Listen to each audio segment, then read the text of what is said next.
అండి మా అమ్మమ్మకి నా చిన్నప్పుడు నేను అడిగేదాన్ని, అమ్మమ్మ మీరు చిన్నప్పుడు ఎలా ఉండేవాళ్ళు అని. అంటే ఏం తినేవాళ్ళు అని నేను అడిగేదాన్ని.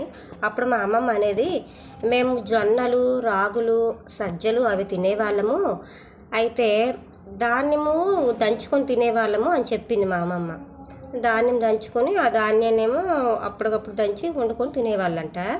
ఆ తర్వాత మా చిన్నప్పుడు కూడా అలాగే జరిగింది. ధాన్యాన్నేమో నిల్వ చేసి సంవత్సరంలో ఉంచి సంవత్సరం సరిపోయే దాన్ని నిల్వ చేసి తినుకునేవాళ్ళం. ఇప్పుడు కూడా మళ్ళీ అదే పద్ధతి చేస్తున్నారు. అయితే మా చిన్నప్పుడు రాగులు చూశాను, జొన్నలు సజ్జలు అయితే నేను చూడలేదు. కానీ ఇప్పుడు మాత్రం సూపర్ మార్కెట్లకు వెళ్ళినా, డిమార్ట్కి వెళ్ళినా, ఎక్కడికి వెళ్ళినా రాగులు సజ్జలు అవి కూడా కనిపిస్తున్నాయి. ఎవరిని అడిగినా బీపీలు షుగర్లు కాబట్టి దంపుడు బియ్యం తినాలి, జొన్నలు తినాలి, సజ్జలు తినాలి అని తింటున్నారు. చిన్నప్పుడు మేము 3 పూటలు అన్నమే తినేవాళ్ళం. ఇలా టిఫిన్లు ఎటు ఉండేవి కాదు. ఎప్పుడో పండగలు వస్తే గారెలు, పొంగడాలు అలాంటివన్నీ చేసుకునేవాళ్ళం, కానీ టిఫిన్లు అయితే తక్కువ తినేవాళ్ళము.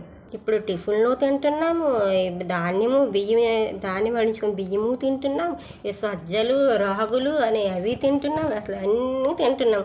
ఇంకేంటండి హెల్త్ బాగుంటుంది మనకి. అప్పుడు అమ్మవాళ్ళు టైంకి తినేసి టైంకి పనులకి వెళ్ళిపోయేవాళ్ళు. ఇప్పుడు మనం టైం పాడు లేదు, ఏది పడితే అదే, ఎప్పుడు పడితే అదే తింటున్నాము. ఎంతైనా ఓల్డ్ ఈజ్ గోల్డ్ అని ఒట్టినే అంటండి. సరే ఫ్రెండ్స్, ఉంటానండి.